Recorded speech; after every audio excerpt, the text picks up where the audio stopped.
They said even the Romans would have turned away. But in Constantinople, under the cold glow of torchlight, the crowd roared for more. 80,000 voices echoing like a storm across the Hippodrome, and at the center of it all was a girl, no more than 10 years old.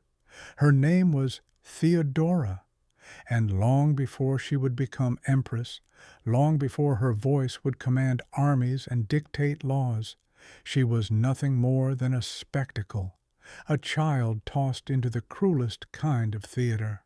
This was the capital of the Byzantine world in the year 504 CE, a city split down the middle by two violent factions, the Blues and the Greens. To the people, these were more than colors. They were power. Allegiance to one meant protection, status, even survival. To oppose the other meant ruin. Theodora's father, a man known only as the Bear Keeper, had once been her shield. His job, training massive brown bears for the violent games, guaranteed his family a fragile safety. But death moves quickly in this city, and when it came for him, everything collapsed. The rules of Constantinople were clear. When a man died, his family inherited his position, his protection, and his place within the faction. That was the law. But laws in this city were fragile things, easily broken by those with power.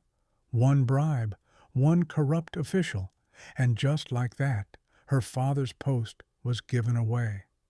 Overnight, his widow and 3 daughters were cast out of the only system that could keep them alive. From that moment forward, Theodora's life was no longer hers to live. It belonged to the machine, the brutal, unrelenting entertainment industry that fed on suffering. And as the drums of the Hippodrome thundered each night, the girl who would one day rule an empire learned her first unforgettable lesson. In Constantinople, mercy was just another word for weakness. Constantinople was no ordinary city. It was the jewel of the Byzantine Empire, a fortress of marble and gold, where the streets pulsed with power and danger in equal measure. From the towering columns of the Augustan to the crowded stalls of the markets, every corner whispered the same truth. You either served the system or you were swallowed by it. The city was alive with its factions, the Blues and the Greens, their colors painted on walls, stitched into tunics, even carved into the wooden seats of the Hippodrome. They were more than political parties. They were syndicates of loyalty, violence, and control. If you were born under the Blues, you owed your life to them. If you were a Green, you fought for them until your last breath. To have no faction was to be invisible, and in a city like this, invisibility meant death. After her father's death, Theodora's family learned this the hard way. Her mother, desperate and cornered, did what mothers in Constantinople often did when the city turned its back. She tried to bargain with its appetite. One morning, dressed in rags but crowned with laurel wreaths, Theodora and her 2 sisters were paraded through the arena like offerings to the gods of cruelty. 80,000 faces watched in silence, their gazes sharp and unblinking. The crowd knew what it meant. 3 children, now marked for the stage, available to feed an industry that thrived on humiliation. The Greens, her father's faction, the very people who should have protected them, turned away. No sympathy, no hand to help, only the cold finality of betrayal. But the Blues saw something, pity perhaps, opportunity maybe. They gave her stepfather a job, menial, degrading, but enough to keep the family from starving. That single act of intervention, that flicker of mercy, would burn itself into Theodora's mind, and she would never forget who abandoned her or who offered her a chance to survive. In the shadow of the Hippodrome's towering arches, among the filth of its corridors and the endless roar of its crowds, a child began to understand the language of power. Not words, not laws. Power was survival. Power was knowing who to please, who to fear, and when to strike. Theodora was only 10, but the city was already teaching her to watch, to listen, and above all, to remember. Section 3. The Birth of a Predator. The Hippodrome was more than an arena. It was a monster, a living, breathing machine built to devour innocence and spit out something far more dangerous. By the time Theodora stepped onto its stage, she already understood the stakes. She was no longer a child. She was a commodity. And in the Byzantine world, commodities were used until they broke. Each night, as the drums thundered and the crowd howled, she performed. At first, she moved mechanically, following instructions barked at her by handlers who saw her as nothing more than a body. But Theodora was different. She didn't just endure. She watched. She listened. She learned. From the shadows of the stage, she studied the men in the stands.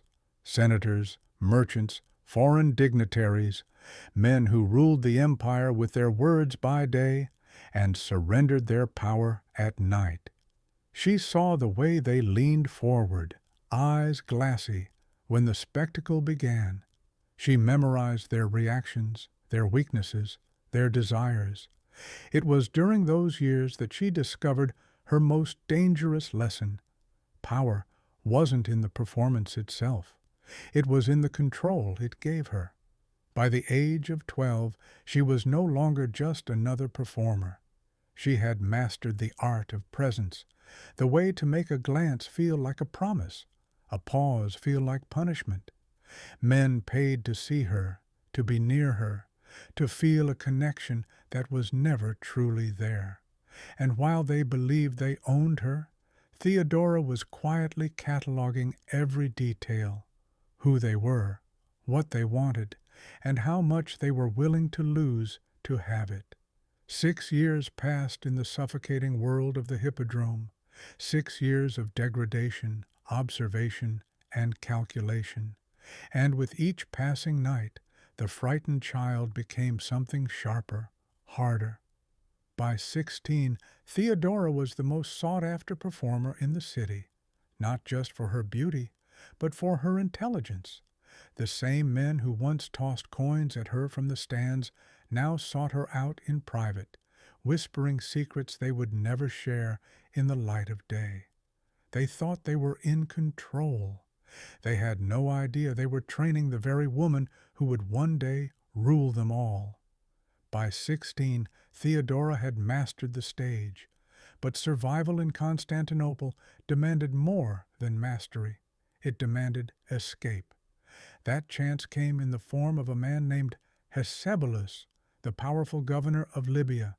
He saw her perform once and, like so many others, believed she could be owned. His offer was simple: leave the filth of the Hippodrome, live in luxury, and serve him exclusively. For most girls, it would have been salvation. For Theodora, it was opportunity. She followed him across the sea to North Africa, trading the chaos of Constantinople for the silence of marble corridors and the stillness of desert nights. For the first time in her life, she wasn't merely surviving, she was observing. Every conversation, every gesture, every secret moment taught her something new. Hecebulus believed his wealth and status made him untouchable, but Theodora saw the cracks. She noticed how quickly his confidence vanished when she withheld her attention, how he grew desperate when she played indifferent, how his power evaporated when he thought she might leave. She was no longer the girl in the arena. She was a student of control, refining the techniques that would make her unstoppable. But power built on dependence is fragile, and Theodora learned that lesson the hard way. When she began using her influence to nudge his political decisions, his fascination curdled into rage. In a single violent outburst, he cast her out. No farewell, no mercy, just her belongings thrown into the sand, the sun beating down as she stood alone in the desert, stripped of the luxury she had begun to command. Most would have broken. Theodora did not. That betrayal became her final lesson. Never again would she allow herself to be controlled. Her journey back to Constantinople was not a retreat. It was a transformation. Ship by ship, port by port, she sold her companionship to survive, but this time with precision. She mapped every weakness, every secret, every vulnerability of the men who crossed her path. Each whispered confession became a weapon, each transaction a lesson. By the time the city's golden domes came into view again, Theodora was no longer prey. She was a predator, and Constantinople had no idea what was coming. When Theodora's ship slipped back into Constantinople's harbor, the city hadn't changed, but she had. The streets still pulsed with noise and tension, the blues and greens still ruled every corner. But Theodora no longer moved through the city as a forgotten girl. She carried herself with a quiet confidence now, the kind born not of arrogance, but of survival, sharpened into strategy. Her reputation, carried across ports and whispered through merchants' halls, had arrived before her. She was no longer just an entertainer. She was a woman who had seen the inner workings of power and learned how to bend it. She found her way to the small but growing circle of Monophysite Christians, a community despised by the establishment but loyal to one another. Converting wasn't faith, it was calculation. In that group she saw something invaluable, a network untouched by the corruption of the factions. It gave her safety, allies, and access to whispers that others dismissed. And it was through those whispers that her name reached someone unexpected: Justinian. The prince was nearly 40, a brilliant administrator and the heir to an empire, but a man so consumed by his own ambitions that he was blind to what kind of woman he was about to invite into his world. He heard stories about a girl who had survived the Hippodrome, who had danced on the edge of ruin and returned sharper than anyone thought possible. When they met, the court saw nothing more than a fleeting curiosity, a momentary indulgence. But from the very first conversation, Theodora understood what no one else could. Justinian wasn't looking for beauty. He was looking for understanding, someone who could see him, not just the empire around him. She gave him that and more, not with desperation, but with calculation. Every word was measured, every silence intentional. She became the voice that soothed his insecurities, the confidant who made him feel invincible, the presence he didn't know he needed until he could no longer imagine the empire without her. And yet, beneath the charm and the soft laughter, Theodora was doing what she had always done, studying, cataloging his weaknesses, mapping the man who would soon become her most powerful pawn. The girl abandoned by the Greens had returned to the city, and now she was preparing to claim something far greater than survival. She was preparing to claim the empire itself. Section 6. The empire under her hand. By the time Justinian claimed the throne, Theodora was no longer simply his companion. She was his obsession.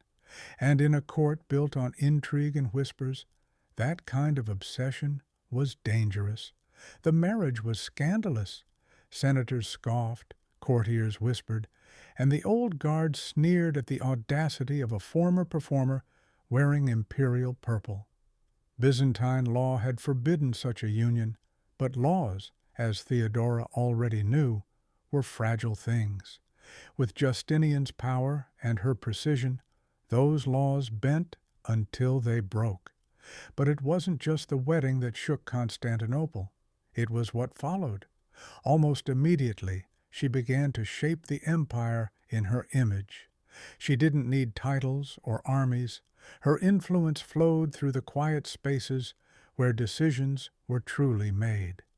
Justinian might have worn the crown, but Theodora learned quickly that crowns were little more than symbols.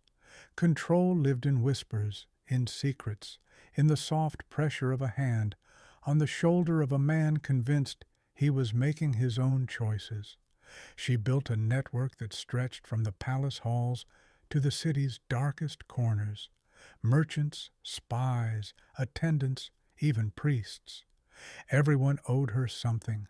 Everyone knew that crossing her meant ruin. Her intelligence was sharp, but her memory was sharper. She never forgot the Green's betrayal, and she never forgave it. Every opportunity to weaken them, to tighten the Blues' grip on the city, was taken without hesitation.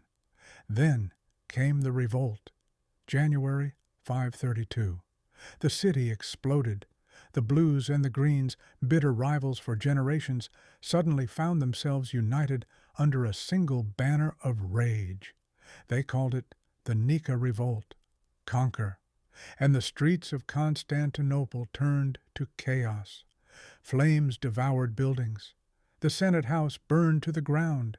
The air stank of smoke and blood as mobs surged toward the palace, demanding the head of the woman they despised. The Empress they called a usurper, a performer, a stain on the throne. Inside the palace, panic reigned. Advisors begged Justinian to flee, to abandon the city before it collapsed entirely. Ships were prepared in the harbor, gold loaded aboard under cover of night. But Theodora did not flinch. Draped in imperial silk, she stood before generals and senators, her voice steady, her gaze sharp.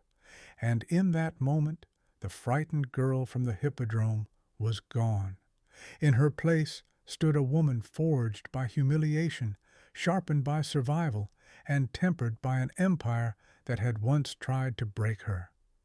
"Royalty," she said, her words slicing through the chamber, "is the finest burial shroud." There would be no flight, no surrender. If the empire burned, she would burn with it, as empress. The plan was as brutal as it was brilliant. If the mob wanted blood, Theodora would give it to them, just not her own. As dawn broke over the smoldering city, soldiers under Generals Belisarius and Mundus encircled the Hippodrome. Inside, more than 30,000 rebels crowded the arena, believing they were about to witness the crowning of a new emperor.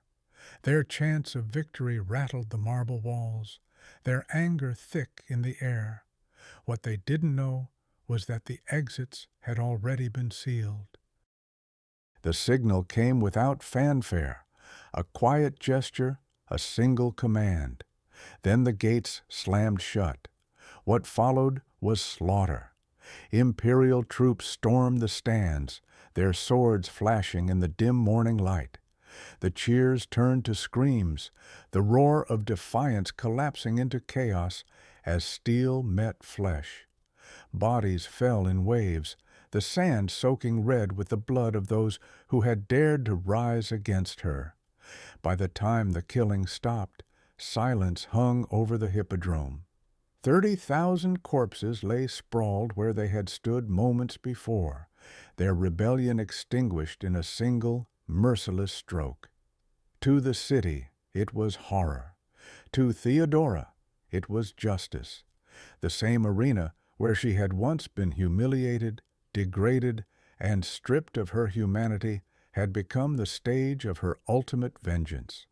She had turned the place of her suffering into a graveyard, a warning carved in blood for anyone who thought to challenge her. When Justinian appeared before the trembling Senate days later, no one questioned who held the true power in the empire. Laws were rewritten, decrees issued, but everyone understood the reality. Theodora was no longer just the empress. She was the empire. From that day on, her influence grew unchecked. She tightened her network, gathering intelligence on every rival, every whisper of dissent, every shadow of conspiracy. Secrets became her currency, and fear her most reliable weapon. And through it all, she never let the city forget what had happened in the Hippodrome, the lesson written in the silence of 30,000 dead. Theodora had risen from the dirt of Constantinople, and now the empire itself knelt at her feet. After the blood dried in the Hippodrome, a new order settled over Constantinople, one built on fear, precision, and Theodora's unshakable will. She understood something no one else in the palace seemed to grasp. Power was not just in armies or gold. Real power lived in secrets, and Theodora collected them like a master thief. She built an intelligence network that reached from the silken halls of the palace to the dirtiest corners of the city. Eunuchs carried whispers through candlelit corridors. Trusted women mingled in bathhouses and markets, trading casual smiles for dangerous confessions. Every secret, every rumor, every forbidden truth found its way back to her. And when someone threatened her power, she didn't confront them in the open. She dismantled them in silence. A whisper of treason here, a fabricated letter there. Enemies vanished, reputations crumbled, and every downfall felt inevitable, because Theodora had planned it that way. But her reign wasn't just shadow and steel. Beneath the ruthlessness, there was a strange, undeniable vision. She had survived the worst kind of exploitation, and she was determined to reshape the empire that had once discarded her. Her legal reforms were revolutionary. She outlawed forced prostitution, punished brothel owners who trapped women in servitude, and created pathways for those who wanted to escape that life. She made violence against women a crime punishable by death, no matter the rank of the man responsible. For the first time in Byzantine history, women could seek divorces, reclaim dowries, and own property, rights unthinkable in the world she had been born into. But even these victories carried her signature complexity. The same woman who freed others from exploitation also founded convents where former entertainers were forced into isolation, their choices dictated by imperial decree.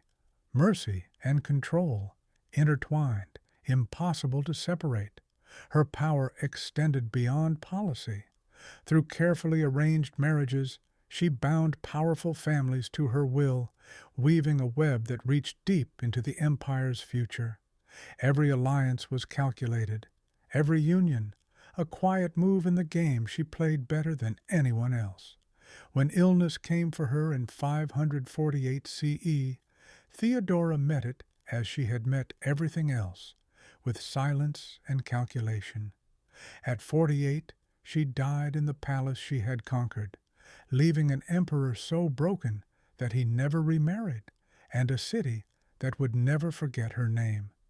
In the mosaics of San Vitale, she is immortalized in flowing purple, larger than those around her, her gaze fixed forward, not as a victim, but as a sovereign. Theodora's story was not one of redemption. It was one of transformation, of a girl brutalized by a merciless system who learned to master it so completely that she bent an empire to her will. And centuries later, her shadow still lingers, a reminder that the line between victim and predator is sometimes only a single choice. And that choice can change history